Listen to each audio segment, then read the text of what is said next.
Hello viewers, मैं हूं फ़खर यूसुफजई और आप देख रहे हैं डिबेट विद फ़खर। आज की डिबेट में बात करेंगे कश्मीर के हवाले से।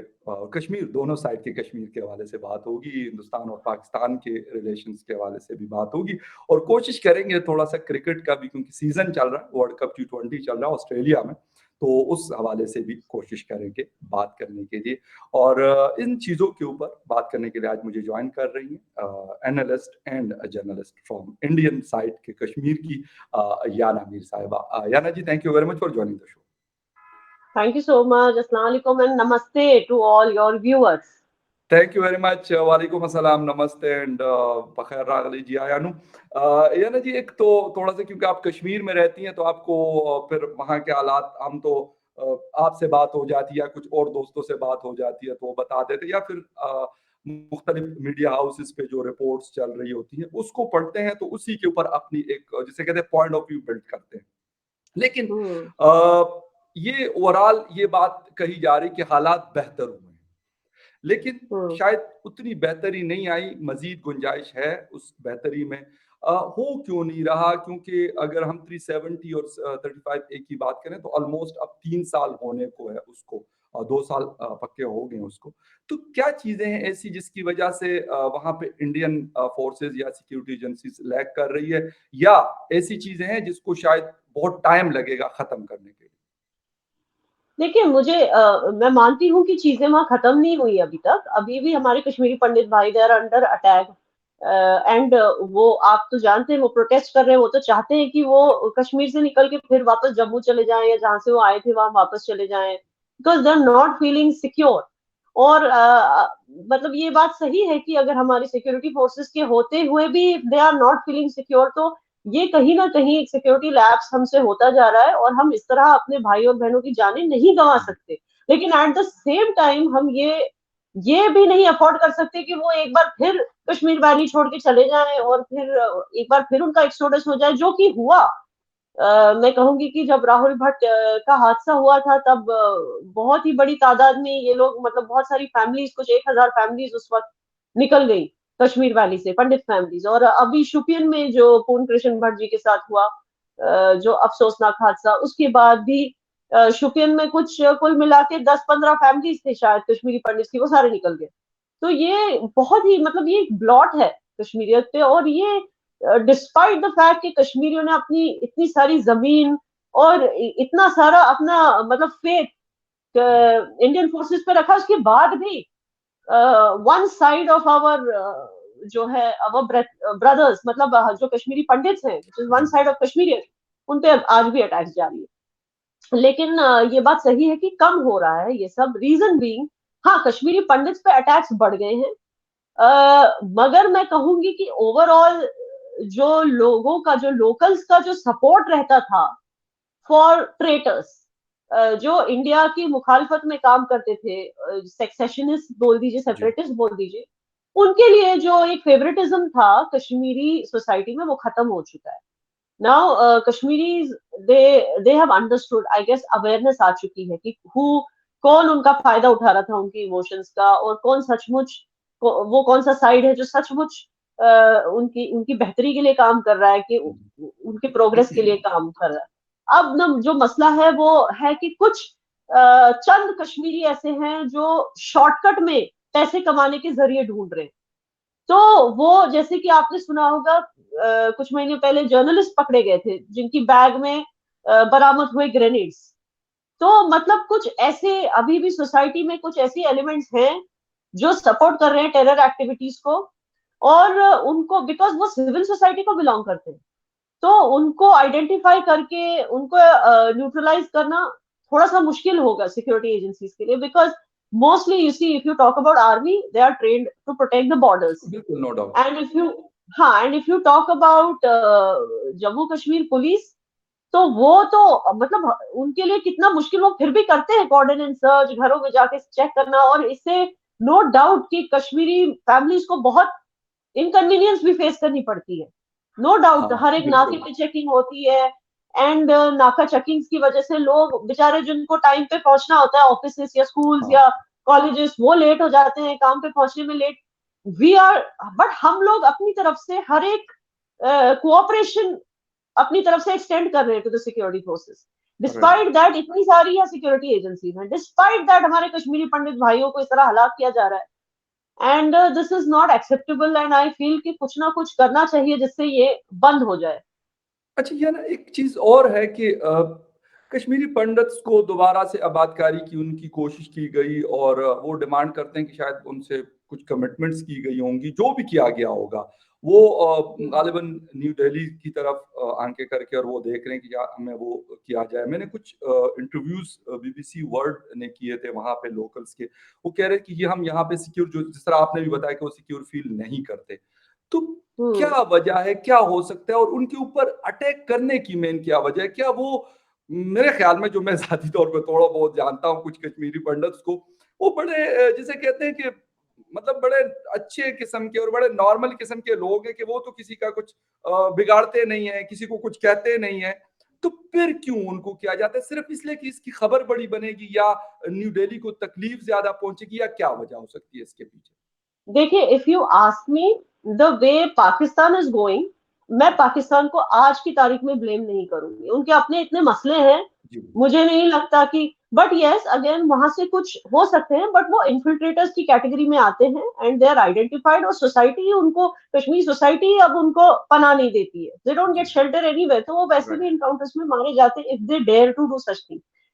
नाउ कमिंग बैक टू, मुझे लगता है ये लोकली इंस्टिगेटेड है, लोकली ऑर्गेनाइज्ड अटैक्स हैं, और मुझे ऐसा लगता है कि ये पॉलिटिकली ऑर्गेनाइज्ड अटैक्स हैं, क्योंकि मुझे ऐसा लगता है कि जैसे मैंने आपको पहले भी बताया था शायद आपकी पुरानी डिबेट में कि I'll give you the example of पूर्ण कृष्ण जी का, जैसे मैं कह रही थी शुपियन में, do you know कि Shopian is a very very safe area now, जो जहाँ रहते थे उस एरिया में सामने ही कैंप था, सिक्योरिटी कैंप, और मतलब इट इज, वहां के लोग भी ऐसे नहीं है, okay, and they will never, वो अपने घर में मिलिटेंट्स को नहीं छुपाते, they are not those kind of people. और आप सोचिए कि उसके बाद भी उन पर अटैक हुआ, तो जाहिर सी बात है कि किसी को एम्पावर किया गया था कि तुझे किसी नाके वाके पे चेकिंग कराने की जरूरत नहीं, तू सीधे मतलब हथियार ले जा, अपने घर में छुपा, और टाइम मिलने पर आइडेंटिफाई करके तेरे आसपास कौन सा हिंदू पंडित रहता है और उसको खत्म कर दे ब्रॉड डे लाइट में, ताकि हम जाकर न्यूज चैनल्स पे बोल सके कि जब तक हम पावर में नहीं आते तब तक ये चलता रहेगा। So are you getting that point? I feel it is politically instigated, और ऐसा बोला भी है फारूक अब्दुल्ला साहब ने, फिर आके उन्होंने तो मीडिया चैनल्स को बोला भी जब तक जस्टिस नहीं मिलता तब तक ऐसे अटैक्स कंटिन्यू रहेंगे, and the whole nation was shocked कि कोई इतना इनकम्पैशनेट कैसे हो सकता है, मतलब कि इस तरह का स्टेटमेंट कैसे दे, मतलब कि जो हमें जो डाउट्स हैं एज अ कम्युनिटी कि शायद ये पॉलिटिकली इंस्टिगेटेड अटैक्स हैं, वो डाउट्स हमारे पूरे हो रहे हैं, मतलब वो मुकम्मल हो रहे हैं, बिकॉज ये इस तरह के स्टेटमेंट्स दे रहे हैं प्रेस में आके। राइट। अच्छा, तो उनसे कभी, लाजमी सी बात है मीडिया वहां पे मौजूद है और मीडिया तो मेरे ख्याल में हर किस्म के क्वेश्चंस करता है, और ये तो नहीं हो सकता कि क्वेश्चन उन्होंने रेज ना किया हो कि भाई आप इस तरह की स्टेटमेंट्स दे क्यों रहे प्रेस के अंदर कि भाई ये नहीं होगा तो वो हो जाएगा, वो नहीं होगा तो ये हो जाएगा। इसका मतलब है कि पॉलिटिकल प्रेशर डालने के लिए इस तरह की एक्टिविटीज वो लोग कर रहे हैं। एब्सोल्युटली, आप देखिए कुछ दिन पहले उमर अब्दुल्ला ऑल्सो, वो भी एक चैनल पे आए, मेरे ही चैनल पे, न्यूज चैनल पे, the real Kashmir news, news x पे आके उन्होंने स्टेटमेंट दी कि मतलब मेरे रिपोर्टर को स्टेटमेंट दी कि कश्मीरी पंडित की किलिंग तो जब से बीजेपी पावर में आई है तब से हो रही है। तो इसका क्या मतलब है? पहली बात तो जो इलेक्शंस भी हुई थी उसमें भी पीएजीडी को ही वोट मिले थे क्योंकि उन्होंने अलायंस बनाया। तो अभी तक बीजेपी पावर में नहीं है, वहां पे सेंटर का रूल चल रहा है, तो चलिए उस हिसाब से अगर उन्होंने बोला भी कि बीजेपी का रूल है, but what kind of statement is this? तो क्या इससे मतलब लोग इतने बेवकूफ नहीं है, लोगों को समझ आती है बात कि ये सब कौन कराता है, और जाहिर सी बात है कि जिस ओहदे पर वो है तो उनके लिए इस तरह के काम करने वाले बहुत से लोग होंगे, क्योंकि ये वही लोग हैं जिन्होंने एक टाइम पे, ये वही फैमिली है जिन्होंने एक टाइम पे कश्मीर को लॉलेसनेस में छोड़कर, जब हमारे कश्मीरी पंडितों का पहला एक्सोडस हुआ था 89 में, दे जस्ट फ्लड, देश छोड़ के चले गए, लंदन चले गए, उनको ये परवाह ही नहीं थी कि उनके पीछे यह जो कत्लेआम हो रहा है कश्मीर में, उनको उसकी परवाह ही नहीं थी, वो चले गए और पूरा स्टेट ऑफ लॉलेसनेस हो गया। और फिर करते हैं ब्लेम के गवर्नर जगमोहन की वजह से हुआ। वो तो नहीं भागा ना कहीं, वो तो वहीं था। भागे कौन? भागे ये लोग। तो ये कैसे बोल सकते हैं कि किसी के ऊपर किसी और के ऊपर, जब जब चीफ मिनिस्टर ये थे, ये कैसे भाग सकते हैं अपने स्टेट को, अपने कश्मीरी पंडित भाइयों को इस तरह इस बिल्कुल हालत में छोड़ के? बिल्कुल बिल्कुल। अच्छा तो दे ये ना अलाउड इट टू हैपन। मैं ये कह रही हूँ, they allowed it to happen before, and I feel exactly they are allowing it, they are doing it again. बिल्कुल, जब जो बंदा लीड कर रहा होता है, सीएम होता है उस इलाके का, प्राइम मिनिस्टर कहा जाता है, किसी प्रोविंस का हो या किसी स्टेट का, वो प्राइम मिनिस्टर होता है वहां का, और उसके पास फुल अथॉरिटी होती है कि वो चीजों को कंट्रोल करना और ये सारी चीजें करना। लेकिन अभी इनकी पॉलिटिकल कंडीशन क्या है, किस लेवल पे है? यानी कश्मीर की जो आवाम है वो इन पे ट्रस्ट करती है? अब्दुल्ला बिल्कुल फैमिली, नहीं, महबूबा मुफ्ती फैमिली, बिल्कुल नहीं, बीजेपी में से जो बिल्कुल लोग हैं, नहीं, किसके साथ ज्यादा वो सपोर्ट कर रही है?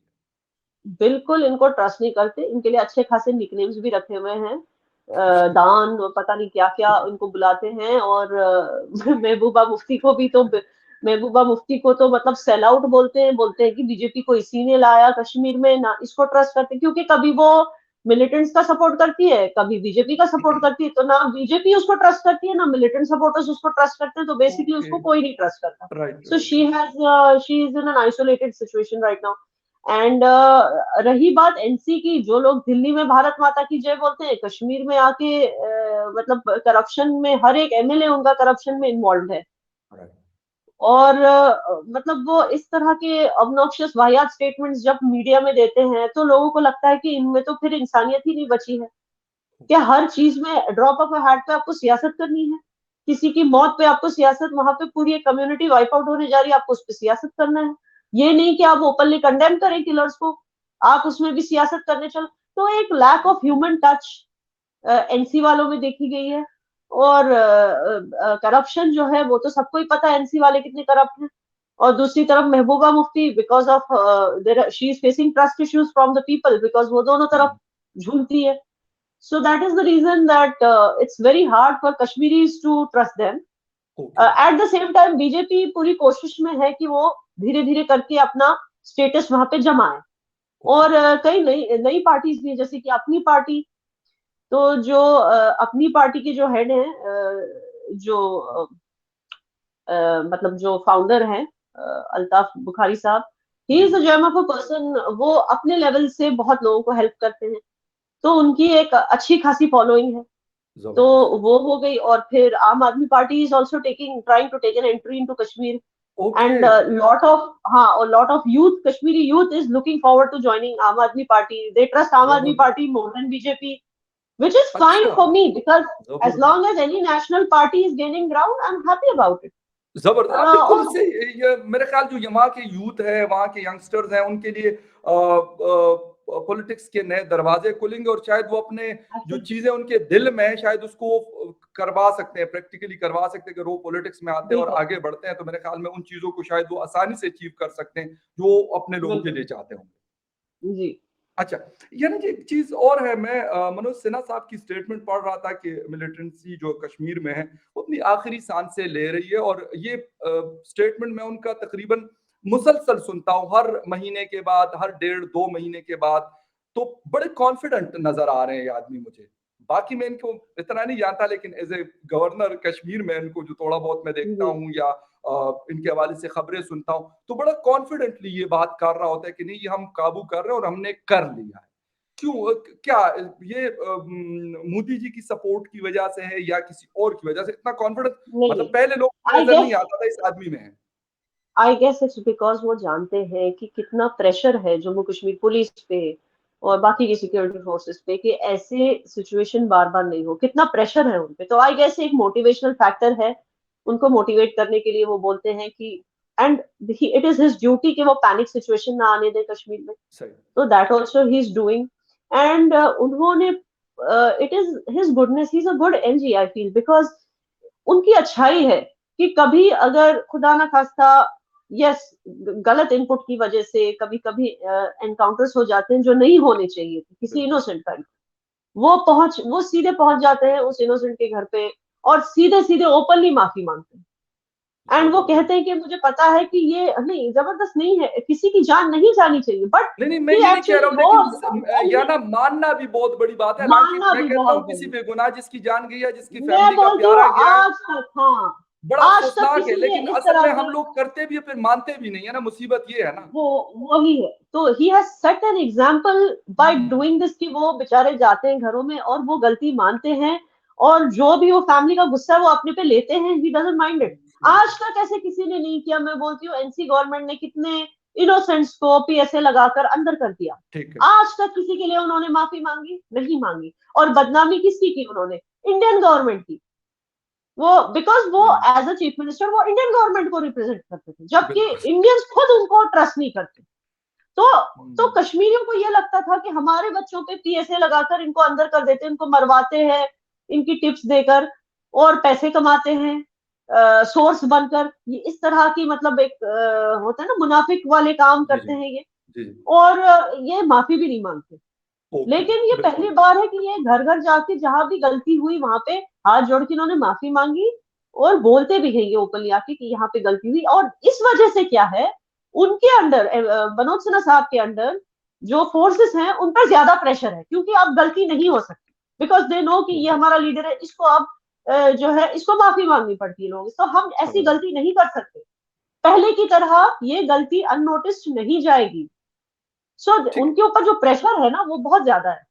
अच्छा, या ना एक चीज और मुझे आपसे पता करनी है कि ट्रस्ट कितना है गवर्नमेंट वर्सेस जो वहाँ की आम जनता है, आवाम है, एक दूसरे के ऊपर कितना ट्रस्ट बेहतर हुआ है कि आवाम कहती है हाँ यार ये हमारी हुकूमत के लोग हैं और हमारे लिए काम करते हैं, और हुकूमत कहे कि यार ये हमारी आवाम है, ये हमें हमें सपोर्ट कर रही है। ठीक है, उस तरह की नहीं कर सकती, लाजमी सी बात है। एक आम आदमी जो कारोबार करता है या कुछ और करता है, वो सिक्योरिटी फोर्सेस के साथ बंदूक उठा के तो नहीं लड़ सकता कि मतलब वो जाके उन लोग, लेकिन जो मॉरल सपोर्ट होती है वो मेरे ख्याल में सिक्योरिटी फोर्सेस के लिए बहुत जरूरी होती है, और आवाम के ऊपर ट्रस्ट सिक्योरिटी फोर्सेस आवाम के लिए भी बहुत जरूरी होती है कि उनको पता हो कि यार ये हमारे फोर्सेस है और हमारे लिए सारा कुछ कर।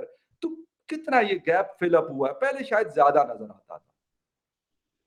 मुझे नहीं पता गैप कितना फिल हुआ, लेकिन गैप है। बिकॉज आप अच्छा। देखिए, ना फोर्सेस ट्रस्ट करती हैं आवाम को, इसलिए जब उनके कॉन्वॉयज जाते रहते हैं तो एक तरफ से वो ओके। ट्रैफिक बंद कर देते हैं, बिकॉज दे डोंट ट्रस्ट दे आवाम। अच्छा, दूसरी तरफ आवाम भी ट्रस्ट नहीं करती, बिकॉज हुए हैं फेक इनकाउंटर्स हुए हैं। मैं नहीं कहती कि जानबूझ के मारा, बट जो गलत इंटेलिजेंस, गलत इंफॉर्मेशन की वजह से मारा होगा, तो उस वजह से आवाम ट्रस्ट नहीं कर पा रही है, और ना वहां से ट्रस्ट, तो इसको धीरे धीरे बढ़ना होगा। एंड लेकिन मुझे उम्मीद है कि करंट जो गवर्नमेंट है, जो जो यूटी बनाया गया है, उसकी वजह से एक और एक चीज, आवाम वो एक टीडिंग पीरियड चल रहा है अभी भी, जी। क्योंकि वर्क कल्चर आप देख लीजिए, वर्क कल्चर में बहुत फर्क है कश्मीर में और रेस्ट ऑफ इंडिया में, जो राइट। पहले होता था। और चलिए एक और मैं बोलूं, हर एक दूसरे तीसरे दिन जो है गिलानी साहब हड़ताल अनाउंस कर देते थे, तो हर दूसरे तीसरे दिन छुट्टी रहती, ऑफिस से छुट्टी, स्कूल से छुट्टी। अब वो सही। सब नहीं होता ना। अब बाकी की इंडिया की तरह आपको रोज ऑफिस जाना है ठीक जैसे ठीक। बाकी इंडियंस करते हैं, आपको रोज फाइव स्कूल और में 6 डेज आपको जाके काम करना पड़ता है, 5 डेज या काम कम करना से ही करना है। हाँ, तो इससे उनको दिक्कत हो रही है, विच इज ऑब्वियस, क्योंकि इनको आराम की आदत हो गई थी। कम। दूसरी चीज, अब जैसे कि नहीं, इलेक्ट्रिक बड़ी मीटर, इंपॉर्टेंट चीज बताइए, मिले में बड़ी मैं वाकई ये और बात सही है। बताऊंगी इनको, नहीं मैं नहीं नहीं, और प्लीज। बताऊंगी। जी इनको जी। फ्री की इलेक्ट्रिसिटी की आदत हो गई थी, अब यहाँ पे अदानी के मीटर बॉक्सेस जा रहे हैं हर जगह। ये अच्छा, औरतें पहले आ बिल रही हैं बिल सड़कों बिल पे, बिल्स नहीं लिए मीटर जाते थे, बॉक्सेस लेके इलेक्ट्रिसिटी छोड़। के बिल्स नहीं लिए जाते थे लोगों से। मतलब आप कितना भी ओ। इलेक्ट्रिसिटी यूज कर लो, आपका फ्री बिल है। होता था 1000 रुपए या 500 रुपए, या फिक्स्ड जितना है भी बस, आप ओके। Electricity fixed. हाँ, अब क्या है, मीटर आ गया है, तो अब इनको दिक्कत हो रही है, ये उठा उठा के मीटर बॉक्सेस उठा के फेंक रही है गवर्नमेंट, हमें लूट लेगी, हमें खत्म कर देगी, हमें ये। So that acceptance level has will rise, जब उनको पता चलेगा कि they are like any other Indians, और जैसे बाकी इंडियंस रह रहे हैं इनको भी वैसे ही रहना पड़ेगा। अगर जो कंट्री आपको देती है, उस कंट्री की तरफ आपको भी देना है। जब टैक्स तो उनको ये देना चीज पड़ता है पता फिर चले, आपको। It's not only tax, it is basically, हाँ, जैसे मतलब जो जो मैं कैसे कहूँ, जैसे रिस्पॉन्सिबिलिटीज हर एक सिटीजन की होती है अपनी बिल्कुल। कंट्री की तरफ, वैसे इनको भी करना होगा, बिकॉज अगर आप फायदे उठा रहे हो कंट्री का, तो आपको उसकी ड्यूटीज भी निभानी चाहिए एग्जैक्टली। As a citizen. तो जब उनको ये चीज, it will take them some time, क्योंकि इनको इतना ब्रेन वॉश किया गया था एक जमाने में कि हम कश्मीरी हैं, हम अलग हैं, हम इंडियन नहीं है। हालांकि पैसे सारे इंडियन गवर्नमेंट से लेते थे, मगर एक वो माइंड का था कि हमने फेवर किया है एक्सीड करके इंडिया को, तो उनको तो पैसे देने ही है। तो उनको थोड़ा सा वो एक सेटल होने के लिए एक अवेयरनेस उनको आ गई है, लेकिन उसमें सेटल होने के लिए कुछ टाइम लग रहा है। बस ये, जब ये सेटल हो जाएंगे, इनको आदत हो जाएगी बाकी इंडियंस की तरह जीने की, बिल्कुल सो सही। 100% दे विल रियलाइज। जैसे देखिए, आपको पता है बाकी के इंडिया में जो मुस्लिम्स हैं, they have the same mindset as, whether you say Hindus या एग्जैक्टली। सिख्स या जो भी, तो एक यूनिटी है। वो भी तो मुस्लिम है, लेकिन एक यूनिटी है, चाहे कुछ भी हो उनको गवर्नमेंट से प्रॉब्लम, वो कभी भी वो नहीं कहेंगे कि हम इंडियन बनना, खुद को इंडियन बोलना छोड़ देंगे, या हम दूसरी कंट्री में हाँ का हाँ हिस्सा बन हाँ, जाएंगे। वो बिल्कुल। ये नहीं बोलते। इवन आप देखिए शाहीन बाग वाले क्या बोलते थे। हाँ आई डोंट वांट बिल्कुल। To say this to you because yeah. I don't hate you, but I, they were saying we hate Pakistan. So hmm. that hate Pakistan, the sentence was only कि हम we are very Indian, क्योंकि यहाँ हम्म। पे ऐसे जज किया जाता है, अगर आप पाकिस्तान को बहुत ज्यादा मोहब्बत करते हो मतलब आप शायद ट्रेटर हो। तो वो प्रूव कर रहे थे हम ट्रेटर नहीं है, वी हेट पाकिस्तान। तो ये जब ये होता है, ये ये मुसीबत यही है ना कि हमें अपनी जिसे कहते हैं कि अपनी सच्चाई साबित करने के लिए अनफॉर्चुनेटली यहाँ पे भी हमें पाकिस्तान में भी ये कहना पड़ता है कि जी अगर आप इंडिया से नफरत करते हैं तो you are a big patriot, ठीक है। ट्रू पाकिस्तान है। हालांकि ये अनफॉर्चुनेट मैं कहता हूँ इस चीज को कि मगर क्यों ये आप स्टार्ट इंडिया आप से लोगों ने ही नफरत किया। करके अपनी ये मोहब्बत को साबित करेंगे, ये नहीं अफसोस होता इसकी है। पहल, ये पाकिस्तान में है, इसकी बहुत पहल, चीज है हाँ ये। इसकी पहल आपके यहाँ से ही हुई है, इसकी पहल आप ही के यहाँ से हुई है, जब तो ये जरासीम बेनजीर आप भुट्टो। लोगों को नहीं लगना चाहिए था ना, ये जम्स नहीं लगने चाहिए थे वहां पे। तो वो अभी कल्चर यहाँ पे आ गया। अब हम क्या हो ओके। गए, अब हम बहुत ज्यादा now Indians have become very, अब इंडियन सुप्रीमसिस्ट हो गए, जैसे पहले पाकिस्तानी थे, अब हम ओके। हो गए सुप्रीमसिस्ट। अब हम बोलते हैं कि हमें रोहिंग्या नहीं चाहिए, हम क्यों हाँ डेमोग्राफिक चेंज करें, हमें हाँ इलीगल इमिग्रेंट्स नहीं चाहिए, हम क्यों अब डेमोग्राफिक चेंज की बात इंडियंस करने लगे। तो एक जो है ना इंडियननेस, अब जो बोलता है, चलिए पाकिस्तान की तो बात छोड़िए, जो जी बोलता है जी। हम फलस्तीन को सपोर्ट करते हैं इसराइल को नहीं, उसको भी देखा जाता है तो इंडियन है या नहीं। मतलब बात वहां तक पहुंच गई कि हमारी जो वैल्यू सिस्टम वो सेट है, ओके। जो हमारी तरह सोचता है वो इंडियन है, वरना तुम नहीं हो इंडियन दिल से। अब तुम विराट कोहली के लिए वो करोगे, if you speak for Virat Kohli you are an Indian, if you speak for Babar Azam you are not Indian. तो ये वाली चीज आ चुकी है। हालांकि हमारे यहाँ बिलीव मी कि आज उनकी बर्थडे भी है इत्तेफाक से विराट कोहली की, और इतनी फैन फॉलोइंग है, इतनी फैन हम्म, फॉलोइंग है। और ये नहीं है कि कोई मतलब छुपी हुई फैन फॉलोइंग है, लोग टी शर्टें हम्म, उनके नाम की पहनते हैं, बड़े बड़े टूर्नामेंट्स होते हैं ये टेप बॉल्स के नाइट टूर्नामेंट्स, और कराची में, लाहौर में, हमारे मेरे मर्दान सिटी में पहन के रखते हैं वो। हम्म, कोई ऐसा नहीं करता कि जी महेंद्र सिंह धोनी साहब की जी टी शर्टें पहनी जाती, आज भी हम्म। मैं कह रहा हूँ, आज जिस उनकी वक्त तो मैं और मैं आप भी बात। पहनती थी। I am a big fan of Dhoni, I am not such a big fan of Virat Kohli, I am a big fan of Dhoni. बिल्कुल। एंड हाँ, एंड मुझे पता है कि पाकिस्तानीज आर वेरी ओपन, कि भाई हमें विराट पसंद है, आप हमें इंडियन बोलो, कुछ अगर भी बोलो कहीं पे हमें। वैसे मैं रिकॉर्डिंग करके भेजूंगा कि मतलब कहीं पे अगर कोई टूर्नामेंट होगा ना, यकीन करें ऐसा नहीं हो सकता कि किसी इंडियन प्लेयर की टी शर्ट आपको पहना हुआ कोई प्लेयर वहां पे नजर ना आए, मैं ये हो खुद ही नहीं बता सकता। रही हूँ, बट यहाँ पे नहीं, सुप्रीमेसी मैं एक लेकर माइंडसेट आ गए। हालांकि नहीं होना और ये चाहिए। और ये मैं बोल रही हूँ, ये आप लोगों की वजह से, पहले इंडियंस ऐसे नहीं थे, लेकिन जब वो हम देखते हैं यहाँ पे बैठ इसका के मतलब है अब वीडियोस हम की ठीक भाई, हो गए हैं। जब नहीं, कहाँ से ठीक।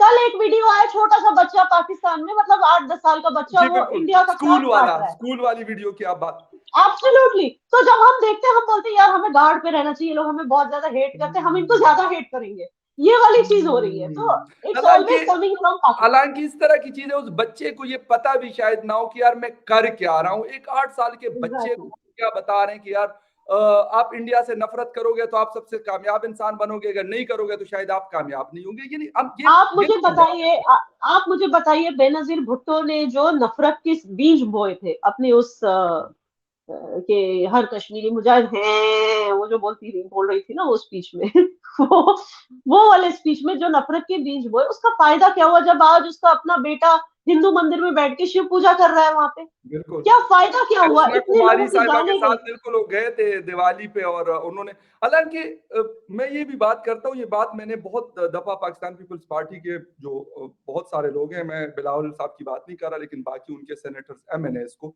कि यार सिंध के अंदर वहां पे हिंदूज के साथ बहुत ज्यादती होती है, तो आप उसके लिए काम करें। ठीक है, सबसे जी, ज्यादा बिल्कुल। पॉपुलेशन हिंदू कम्युनिटी की तकरीबन गालिबन 80 से 90 लाख रहती है, 8 से 9 मिलियन, और सिंध में। तो मैंने कहा कि यार आप लोग उनके, स्पेशली जो उनका जो मेन प्रॉब्लम है, वो आपसे कुछ नहीं मांगते, वो अपने कारोबार करते हैं और बहुत अच्छे बिजनेसेस करते हैं वो लोग। ठीक है, आपसे वो कुछ बिल्कुल। नहीं मांगते, वो आपसे एक चीज मांगते हैं कि यार हमारी जो बच्चियां उनकी अबडक्शन होती है और फिर उनकी कन्वर्जन होती है, इसको आप रोक लें, हमें आपसे कुछ नहीं चाहिए, ना हम आपसे रोड मांगते हैं, ना हम आपसे नौकरी मांगते हैं, ना हम आपसे कुछ और चीज, ना आपसे कोई और हेल्प मांगते हैं। मगर ये वो एक फॉरगेट अबाउट कन्वर्जन, जब बच्ची अपने माँ बाप के पास वापस आना चाहती है, ये सब उस पे जो जुल्म होता है, कन्वर्ट किया जाता है, जबरदस्ती शादी रेप किया जाता है, उसके बाद जब बेचारी कैसे भी अपने माँ बाप के पास पहुंच जाती है वापस, उसको माँ बाप के पास जाने नहीं देते क्योंकि अब वो किसी और की बीवी बन गई है। तो ये किस तरह के लॉज है, आपको लॉ। अफसोसनाक चीज है या ना, मेरे ख्याल में इसको हम इसको ठीक कर सकते हैं, लेकिन शायद इसको टाइम लगेगा। और मेरे ख्याल हमें बहुत ज्यादा ये जो जिस तरह बच्चे की वीडियो की आपने बात की, इस तरह की हम यहाँ पे कुछ इंडियन जो जो लोग होते हैं, तो इंडिया की वीडियोस देख रहे हो जी, फलाने ये तकरीर कर दी कि यार मुसलमानों के साथ ये कारोबार ना करो, सर्वेंट ना रखो, ये ना ये इस तरह की देखिए, चीजें आप किसी छोटे इस तरह मोटे, ये वायरल की जाती मैं है, समझ बिलीव रही मी। हूँ, हाँ, लेकिन लेकिन आपको समझना होगा, किसी छोटे मोटे, किसी ना एक्सट्रीम राइट विंगर की बातों को लेकर ये ना दिखाया जाए पाकिस्तान में कि सारे जो हिंदू हैं वो मुसलमानों के खिलाफ है। ऐसा हम नहीं है, जिनकी बिल्कुल बात आपकी करते एग्री हैं, कर रहा हूँ मैं मैंने आपसे। मैंने किसी, देखिए, मैंने किसी रेगुलर, किसी अननोन मिनिस्टर की बात नहीं की, बेनजीर भुट्टो की बात की, जिसने बीज बोए थे किसके, नफरत के। अब दूसरा मैं बताऊं, इमरान खान, उसने इतने बीज बोए हैं दोनों राइट, कंट्रीज के बीच नफरत के, उसको क्या मिला? उसको भी तो एक पाकिस्तानी ने अटैक किया, कल या बिल्कुल परसों की बात है। बिल्कुल तो बिल्कुल। जो लोग कहते हैं कि हमें गुमराह करना बंद कर दो, है ना, पहले आप मतलब हमें गुमराह करना, बाद में नफरतों वाली बातें बाद में करो, पहले गुमराह करना बंद कर दो। उस बिल्कुल। जिसने असॉल्ट किया उसने क्या बोला? ये गुमराह कर रहा है आवाम हाँ, को, इसलिए हाँ, मुझसे देखा नहीं गया, मैं गुस्से में था, और उसकी तरह कितने सारे लाखों करोड़ों पाकिस्तानी हैं जो उससे गुस्से में। तो ये नफरत की बीजें फैलाकर इनको क्या मिलता है? कुछ भी नहीं। इनकी जो गलत सियासत है वो छुपती नहीं है। और दूसरा ये कि ये तो मैं कहता हूं, अगर मैं लोगों को यहाँ पे कहता हूँ पाकिस्तान में जो कोई ऐसी बात करता है, मैं उनको कहता हूँ यार, अगर इंडिया को गालियां देने से या किसी हिंदू को गालियां देने से या उनकी इंसल्ट करने से आपको कोई फायदा हो रहा है या आपके मुल्क को हो रहा है, तो मैंने कहा भाई 23 करोड़ अवाम है, सारे इकट्ठे हो जाएंगे, मतलब सारे शहरों में अनाउंस कर दे हुकूमत की, यार सुबह से लेकर रात तक गालियां देते रहो, बस हमारे हालात अच्छे हो जाएंगे। मैं कहा भाई हालात चेंज होते हैं बहुत मेहनत करने से, अच्छा काम करने से, अच्छी एजुकेशन लेने से। इससे हालात नहीं चेंज होंगे कि हम नरेंद्र मोदी जी को कहेंगे जी गाली दे दो, सो व्हाट, उनको क्या फर्क पड़ता है? दे दो, एक नहीं आप 5,000 गालियां दे दो, क्या फर्क पड़ेगा? उनको इतना सा फर्क नहीं पड़ेगा, आप किसी देखो और फर्क को। कैसे पड़ता है, पाकिस्तानी ये चीज नहीं समझ रहे हैं कि जिस अमेरिका को इतना हेट करते हैं उस अमेरिका के हाथ में कठपुतली बन रहे हैं। मैं आपको बताती हूँ कैसे सब कुछ उनका अमेरिका के इस्तेमाल कर लिए, रहे हैं हम लोग। मैं बता रही हूँ, आप लोग कठपुतली बन रहे हैं, एक तो चाइना के हाथों में, दूसरा देखिए अमेरिका ने ऐसे ही एशियंस को एक दूसरे से लड़ाया है हर बार, चाहे जापान में हो या चाहे अफगानिस्तान में हो। जब रशिया और अफगानिस्तान के बीच में बात चल रही थी, आपको लेनी थी दुश्मनी रशिया से, आपने अफगानियों को यूज किया। आप मुझे बताइए, सद्दाम हुसैन को मारने के बाद क्या मिला? कुछ गद्दाफी को क्यों मारा? बिल्कुल। वो बस चाहते हैं कि हर जगह उनकी जो है ना पकड़ रहे हैं। अब उनको पता है कि इंडिया एक ग्रोइंग सुपर पावर है, वो किसी ना किसी तरह से मोदी को बदनाम करना चाहते हैं, ताकि एरोप्लेन ला के मोदी को उड़ा दें, ऊपर से शूट कर दें, उसको पकड़े, उसको पानी में डाल दें, उसको फांसी डाल दें, जो भी इनका इनका ये है मकसद कि मोदी वंस पूरी दुनिया में ऐसे प्रूव हो जाए कि ही is a butcher, he is a butcher of Muslim. जब एक बार वो प्रूव हो जाए, हम सक्सेसफुली जाके इसको खत्म कर सकते हैं और इंडिया को हम टेक ओवर कर लेंगे। इनके दिमाग में ये चल रहा है, और पाकिस्तान जो है कठपुतली बन रहा है। हाँ, आप लोग फिर से वो गलती कर रहे हो, खुदा ना खास्ता अगर मोदी जी को कुछ हो गया, जस्ट थिंक, अमेरिका फिर यहाँ आएगा, फिर किसका जीना मुश्किल करेगा? आप लोगों का, जैसे अफगानिस्तान का किया था। तो हाँ। ये बात आप लोगों को समझनी चाहिए कि जो हमारी यूनिटी है, अखंड भारत की यूनिटी, चाहे हम अब दो कंट्रीज हैं, लेकिन बिल्कुल। अखंड भारत की यूनिटी नहीं जानी चाहिए, और हमें इन अंग्रेजों को जहां उनकी औकात है वहीं रखनी चाहिए, या ना इनके बहुत, इशारों पे नहीं नाचना चाहिए। मैं कहता हूँ बहुत जबरदस्त बात की, यकीन करें कि अगर ऐसा हो जाए कि हम इन चीजों से निकले, हम कहें कि ठीक है जी अमेरिका अपना काम करे और हमें अपना करने दे, तो शायद हम बहुत आगे जा सकते हैं। मैं कहता हूं कि एब्सोल्युटली। पाकिस्तान, इंडिया और इंक्लूडिंग बांग्लादेश, ये तीन कंट्रीज जी। ऐसे हैं कि इनके पास पॉपुलेशन भी है, एजुकेशन भी है, और भी बहुत कुछ है, इन लोगों के पास रिसोर्सेज भी बहुत है। लेकिन अफसोस के साथ बिल्कुल। अगर नहीं है, तो यूनिटी नहीं है और वो यूनिटी पता नहीं, नहीं कब और ये कैसे यूनिटी खराब करने का, नैरेटिव चलाने का काम वहां से हो रहा है। चाहे जी, आप एमनेस्टी बोलिए, आप यूनाइटेड नेशंस बोलिए, जो यहाँ पे जो फूट डालने का काम वहां से हो रहा है। तो अ, ये चीज हमें समझनी चाहिए। बिल्कुल सही। यार एक छोटी-सी खत्म करूँगा, टाइम क्योंकि बहुत हो गया हमारा, ओवर हो चुका है। सीपैक के हवाले से अभी एक स्टेटमेंट मैं पढ़ रहा था आप लोगों के फॉरेन मिनिस्ट्री का, क्योंकि अभी शहबाज शरीफ साहब गए हुए थे बीजिंग। तो वो कह रहे थे कि जी हम पहले भी इस चीज़ को क्रिटिसाइज़ कर चुके हैं, इंडिया कह रहा था और अब भी करते हैं कि हमारे एक तो जो हमारे इंटरनल मैटर्स हैं, उसमें चाइना पाकिस्तान इंटरफेरेंस ना करे। द सेकंड थिंग इज़ कि हम सीपैक को नहीं मानते। इस हवाले से थोड़ा-सा, क्योंकि आप खुद कश्मीरी हैं और कश्मीर को कवर भी करती हैं, तो थोड़ा-सा आपका टेक चाहूँगा इस हवाले से। देखिए, अगर शहबाज शरीफ ने खुद कहा है कि हम सीपेक को नहीं मानते, आर यू नहीं, नहीं, सेइंग नहीं, दैट? इंडियन फॉरेन ऑफिस का स्टेटमेंट आया था, हाँ। क्योंकि वो बीजिंग अभी देखिए हम विज़िट उन्होंने किया 2 दिन पहले। देखिए हम ऑब्वियसली नहीं मानते, सीपेक को नहीं मान सकते क्योंकि वो लैंड, पहली बात तो हमारी है। वो फिलहाल हम उसको मानते हैं कि वो डिस्प्यूट में है। वहां के अपने लोग हमें वहां से बैठ के ताना देते हैं, बोलते हैं क्या कर रहे हो आप लोग, आप लोगों को जम्मू कश्मीर रियासत को बचाना था, हम भी जम्मू कश्मीर रियासत का हिस्सा है, फिर आपने यहाँ पाकिस्तान को रहने दिया और बस श्रीनगर एंड उसके आगे बचा लिया और हमें यहाँ पे सफर करने के लिए छोड़ दिया। हमें रोज वहां से ताने सुनने पड़ते हैं। दूसरी बात, वहीं के लोग कहते हैं कि सीपेक के प्रोजेक्ट्स की वजह से हमें खुद पानी नहीं मिलता, हमें खुद इलेक्ट्रिसिटी नहीं मिलती, हम घरों से डिस्प्लेस हो रहे हैं। सो एक तरह से आप सोचिए कि ये एक इंडियन गवर्नमेंट पे दोनों तरफ से प्रेशर है। और दूसरी, क्योंकि हम मानते हैं कि वो डिस्प्यूटेड लैंड है, तो वहां पे जो है हम किसी फॉरेन कंट्री का इन्वेस्टमेंट हम एक्सेप्ट नहीं कर सकते। और पाकिस्तान को इतना है तो वही इन्वेस्टमेंट आपको वहां क्यों करना है? आप इस डिस्प्यूट को अवॉइड करने का, अगर आप चाहते हैं कि गुड रिलेशन रहे इंडिया और पाकिस्तान के बीच, तो इस जब तक ये डिस्प्यूट हल नहीं हो जाता तब तक जो है, व्हाई कांट चाइना, आप सिंध को डेवलप कर लो, आप अपने पंजाब को डेवलप कर लो, आप खैबर पख्तूनख्वा में भी डेवलपमेंट की जरूरत है। बिल्कुल, आप देखिए, आप वहीं के हैं, आप देखिए वहां के लोग, वजीरिस्तान के लोग कितने नाखुश हैं। आई बिल्कुल। थिंक कल ही बाजवा के खिलाफ वो प्रोटेस्ट कर रहे थे, if I am not mistaken. वो वो तो ऐसे पेशावर में हुआ था। वो कह रहे हैं कि हम अब इंडिया का साथ देंगे पाकिस्तान को खत्म करने के लिए। मतलब वो इतने परेशान हो चुके हैं, तो उनको आप डेवलपमेंट दो, उनकी एरियाज में डेवलपमेंट करो, उनको जनरेशन, आपको इसी एरिया में क्यों आना है, चाइना को लाना है जो इंडिया के साथ एक डिस्प्यूट चल रहा है अभी तक उस रीजन राइट, का। Right, and I right. Am talking about Pakistan मकबूजा कश्मीर। अच्छा, बस लास्ट एक सिर्फ इमरान खान साहब के ऊपर जो अटैक हुआ, क्या लोग वहाँ पे क्या कहते हैं कश्मीर में या फिर बाकी हिंदुस्तानी जो है, इस हवाले से क्या उनका पॉइंट ऑफ व्यू है कि उनका पॉइंट ऑफ व्यू है कि ये तो होना ही था, क्योंकि हर एक प्राइम मिनिस्टर के साथ पाकिस्तानी ऐसे ही खेल खेलते हैं, हुँ, उनके ऊपर जानलेवा अटैक्स करते हैं। किसी भी प्राइम मिनिस्टर को आज तक बख्शा ही नहीं, चाहे वो प्राइम मिनिस्टर ने कितनी भी कोशिश कर ली हो नैरेटिव बिल्डिंग की और पाकिस्तानी आवाम को मतलब एक नैरेटिव से खुश रखने की। हुँ, मगर एक there is a lack of respect, क्योंकि हम भी जो है अपने ex CM for example Farooq Abdullah से या महबूबा मुफ्ती से हम बहुत नाराज हैं, लेकिन हम थोड़ी ना जाएंगे उनको मारने के लिए। ज़बरदस्त। हम भी राहुल गांधी से कितने नाराज हैं, लेकिन जी। मैक्सिमम क्या करते हैं, उनका मजाक उड़ाते हैं हम थोड़ी नहीं, डरने ठीक की है, उनके वो शूट सही नहीं है, करते। बिल्कुल सही, बिल्कुल। तो ये जो है, दिस इज अ प्रॉब्लम, यही तो प्रॉब्लम है, ये जो नफरत है ना आपकी आवाम के अंदर, कि I am not a fan of Imran Khan, but I am saying कि ठीक है भाई, कंट्री का प्राइम मिनिस्टर था, तो बिल्कुल, इतनी तो इज्जत दे दो कि भाई आपको जो प्रॉब्लम है आप मीडिया में आके बोलो उनके खिलाफ, नो हाँ, प्रॉब्लम। बिल्कुल, बिल्कुल। लेकिन ये क्या तरीका है कि सीधे जाके किसी को असॉल्ट कर दिया? मतलब कभी कुछ लोग बोलते हैं कि शायद इसने खुद पे असॉल्ट करवाया just to get some more publicity, because वो रैली कर रहा है हर जगह। तो कभी कुछ लोग कहते हैं कि मतलब आवाम में, मतलब हर एक प्राइम मिनिस्टर को उन्होंने ऐसे ही ट्रीट किया, बेइज्जती के साथ। राइट, तो ये राइट, चीज राइट। है।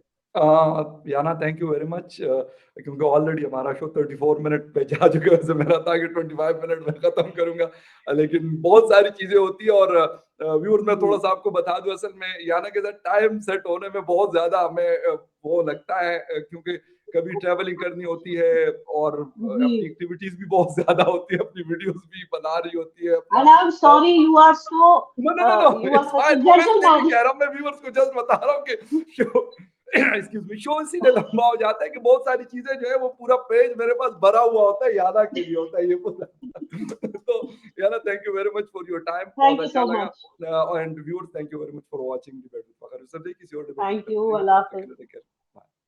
Thank you Yana ji, thank you, बहुत शुक्रिया। Thank you, bye.